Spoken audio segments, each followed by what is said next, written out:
السلام علیکم ورحمۃ اللہ وبرکاتہ۔ حضرات، آج کی اس ملاقات میں ہمارے معزز علماء کرام اور خطباء اعظام کی خدمت میں اور ذمہ داران مساجد کی خدمت میں ایک مخلصانہ مشورہ یا مخلصانہ تجویز عرض کرنا ہے۔ انشاءاللہ ابھی کچھ دنوں میں 15ویں شعبان کی فضیلت والی رات آ رہی ہے۔ آپ جانتے ہیں کہ اس موقع پر بہت سے مسلمان اس فضیلت والی عظمت والی رات کے ساتھ کیسے جاہلانہ عقائد اختیار کیے ہوئے ہیں اور کیسے غیر شرعی اعمال میں مبتلا ہوتے ہیں اور اس رات میں کن کن منکرات کا ارتکاب کرتے ہیں۔ جمعہ یا عیدین کی طرح نہا دھو کر اچھے کپڑے پہننے کے اہتمام کے ساتھ اور خصوصی پکوانوں کے ساتھ اس انداز پر یہ رات گزارتے ہیں گویا کہ یہ کوئی عید کا موقع ہے، یہ کوئی عید کی رات ہے۔ ہونا تو چاہیے تھا کہ افضل و اول وقت میں باجماعت نماز عشاء سے فارغ ہو کر اپنے اپنے مکانوں میں پوری یکسوئی اختیار کر کے اعمال کے ساتھ مقدس رات کی فضیلت پانے کی کوشش کرتے، مگر ایسا کرنے کی بجائے منکرات و خرافات میں اور غیر ضروری چیزوں میں لگ کر قدر والی رات کی قدر کا مذاق اڑاتے ہیں اور اس کی فضیلت کو ضائع کرتے ہیں۔ خاص طور پر اس رات میں اکثر بچے مسجدوں کو جانے کے بہانے گھروں سے نکل کر بازاروں کا اور پبلک پلیسز کا رخ کرتے ہیں، اور کچھ بچے نمازوں سے فارغ ہو کر گھروں کو جانے کے بجائے بازاروں اور گلی کوچوں میں شرارت اور شور شرابہ کرتے ہوئے دیر رات تک آزادانہ گھومتے پھرتے ہوئے توڑ پھوڑ مچاتے رہتے ہیں۔ ذرا سوچیں، کیا یہ ہمارے لیے کوئی اچھی بات ہے؟ کیا علماء کرام کو اور ذمہ دار قسم کے حضرات کو اس کے متعلق فکر کرنے کی ضرورت نہیں ہے؟ اس پر قابو پانے کی ایک صورت یہ ہو سکتی ہے کہ ہم حکومت کا، پولیس کا تعاون حاصل کریں۔ جس طرح الیکشن کے موقع پر، انتخابات کے موقع پر بھاری تعداد میں پولیس کی خدمات لی جاتی ہیں، اسی طرح اس رات میں بھی پورے شہر میں پولیس تعینات کی جائے۔ یہ سن کر آپ کو بڑا تعجب ہوگا اور یہ بات آپ کو بڑی مضحکہ خیز لگے گی، مگر جو اس رات میں گلی کوچوں میں، سڑکوں پر، دکانوں کے پاس بچوں کا جو شور شرابہ دیکھنے میں آتا ہے اور ہنگامہ ہوتا ہے، اس کو دفع کرنے اور اس پر کنٹرول پانے کی یہ ایک مؤثر تدبیر ہے۔ اگر آپ یہ کہتے ہیں کہ یہ صورت کوئی آسان نہیں ہے، تو پھر دوسری ممکنہ صورت جو سمجھ میں آتی ہے اور ہمارے قابو اور کنٹرول میں ہے وہ یہ ہے کہ اس رات میں جو مساجد میں عموماً عشاء کی نماز تاخیر سے ادا کی جاتی ہے 9، 9:30، 10 بجے، اور پھر اس کے بعد بیانات وغیرہ کا ایک لمبا سلسلہ چلتا ہے، اس نظام کے اندر تبدیلی لائی جائے۔ غور فرمائیں کہ خاص اس رات میں تاخیر سے نماز عشاء کی ادائیگی کی کوئی شرعی وجہ بھی نہیں ہے۔ حضرت نبی پاک صلی اللہ علیہ وسلم سے یا آپ کے بعد حضرات صحابہ کرام رضوان اللہ علیہ مجمعین سے یا اولیاء کرام اور ائمہ مجتہدین سے بھی یہ معمول ثابت نہیں ہے، اور روزانہ کے عام معمول کے خلاف عشاء کی نماز 9:30 بجے، 10 بجے پڑھانے سے لوگوں کو عید کی نماز کے لیے تیار ہونے کی طرح تیاریوں کے ساتھ دیر سے مسجد کو پہنچنے کا، اسی طرح مختلف جاہلانہ خرافات اور غیر ضروری اعمال کرنے کا موقع بھی ملتا ہے، اور ایسا کرنے سے جاہلانہ تماشوں کی ذمہ دار حضرات کی طرف سے عملاً تائید ہوتی ہے۔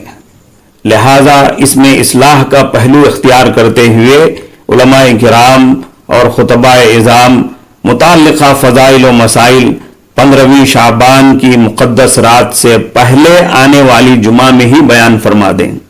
اگر وہ سارے فضائل و مسائل پہلے ہی بتا دیے جائیں تو خرافات سے بچنا بھی ممکن ہوگا، آسان ہوگا، اور پیشگی تیاری کے ساتھ شروع رات ہی سے یعنی مغرب ہی سے اعمال میں مشغول ہونا بھی آسان ہو جائے گا۔ اور ظاہر بات ہے کہ جب متعلقہ ساری باتیں پیشگی بیان کر دی گئی تو آگے لوگوں کے اجتماع کی اور بیانات کی ضرورت ہی نہیں رہے گی۔ اور مناسب و معقول بات بھی یہی ہے کہ عمل کا موقع آنے سے پہلے ہی عمل کی ترغیب و ترکیب بیان کر دی جائے۔ اگر حج کا مہینہ ذی الحجہ شروع ہونے کے بعد ہم حج کے فضائل وغیرہ بیان کرنے لگیں تو کیا یہ مناسب بات ہوگی؟ اور یہاں ہمیں یہ بات ذہن میں رکھنی چاہیے کہ یہ کوئی مسلکی اختلاف کی بات بھی نہیں ہے۔ حضرات علماء متقدمین و متاخرین کا اس میں کوئی اختلاف نہیں رہا ہے۔ حضرت صلی اللہ علیہ وسلم کے پورے زمانے میں شعبان کی 15ویں رات کا کوئی خاص اجتماع نہیں ہوا۔ حضرات صحابہ کرام کا 100 سال کا دور گزرا، اس میں بھی شعبان کی 15ویں رات میں کوئی اجتماعی عمل نہیں ہوا۔ لہٰذا اس مسئلے میں مسلک کو درمیان میں بالکل نہ لائیں۔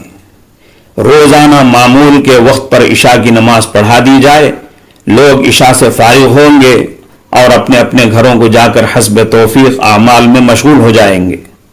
اس طرح اعمال کے لیے اور مقدس رات کی فضیلت کو پانے کے لیے لوگوں کو وقت بھی زیادہ ملے گا، اور اخلاص و للہیت کا بھی یہی تقاضا ہے کہ نوافل اور نفلی اعمال حدیث و سنت کے مطابق گھروں میں انجام دیے جائیں۔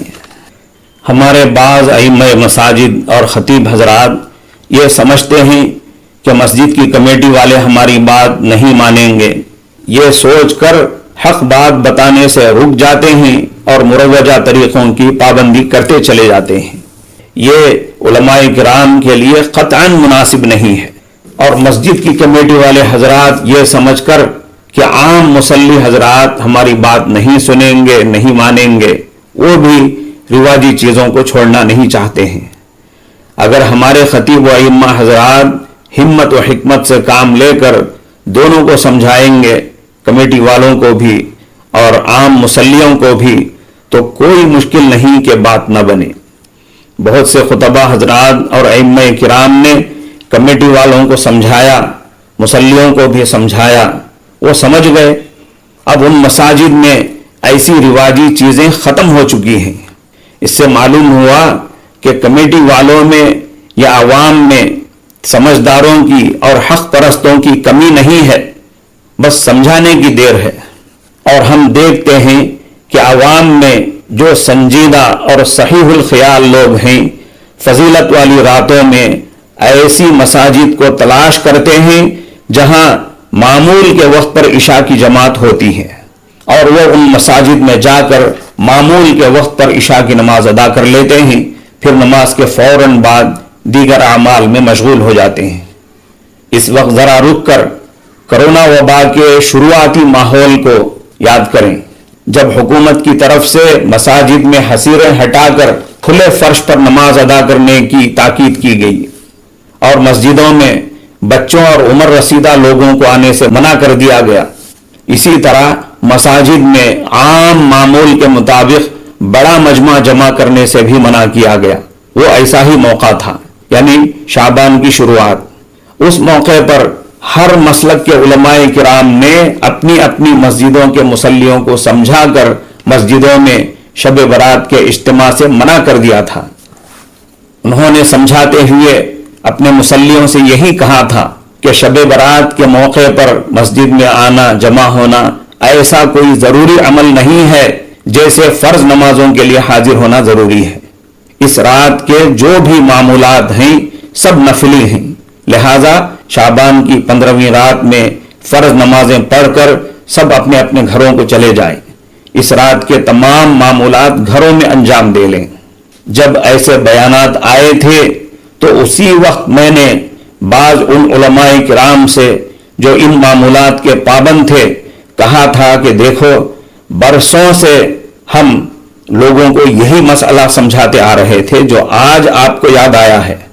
آج آپ جو مسئلہ بتا کر اپنے مصلیوں کو شب برات کے اجتماع سے منع کر رہے ہیں، یہی مسئلہ آئندہ کے لیے بھی ہوگا اور ہر سال کے لیے بھی۔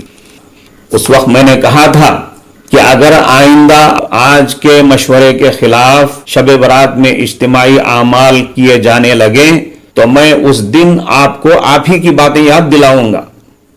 لہذا وقت کی مناسبت سے میں خصوصاً ان حضرات کو اور عموماً سبھی کو یاد دلاتا ہوں کہ آج بھی وہی مسئلہ ہے۔ اس مسئلے میں کرونا وبا کی کوئی خصوصیت نہیں ہے۔ ایسا نہیں ہے کہ کرونا جیسی وبائی ماحول میں اس رات کے معمولات نفلی بن جائیں گے اور عام حالات میں فرض اور ضروری، ایسا نہیں ہے۔ ایک بار پھر میں اپنی درخواست اور مشورہ دہراتا ہوں کہ 15ویں شعبان میں ہونے والے ہنگاموں سے کسی قدر نجات پانے کے لیے جمعہ میں ہی اس کے فضائل و مسائل بیان کر دیے جائیں اور اس رات میں معمول کے وقت پر 8 سوا 8 پر عشاء پڑھا کر چھٹی کر دی جائے۔ میں امید کرتا ہوں کہ ہمارے علماء کرام، ائمہ کرام، خطباء اعظام، حق پرست اور سنجیدہ مزاج ذمہ دار حضرات اس تجویز کو ضرور قبول فرمائیں گے اور اپنی اپنی مساجد میں سیرت و سنت کے مطابق عشاء کی نماز حسب معمول 8 سوا 8 بجے پڑھا کر مصلیوں کی چھٹی کر دیں گے اور انہیں اس بات کی تلقین فرما دیں گے کہ وہ گھر جا کر اپنے اپنے طور پر حسب توفیق اعمال میں مشغول ہو جائیں۔ السلام علیکم ورحمۃ اللہ وبرکاتہ۔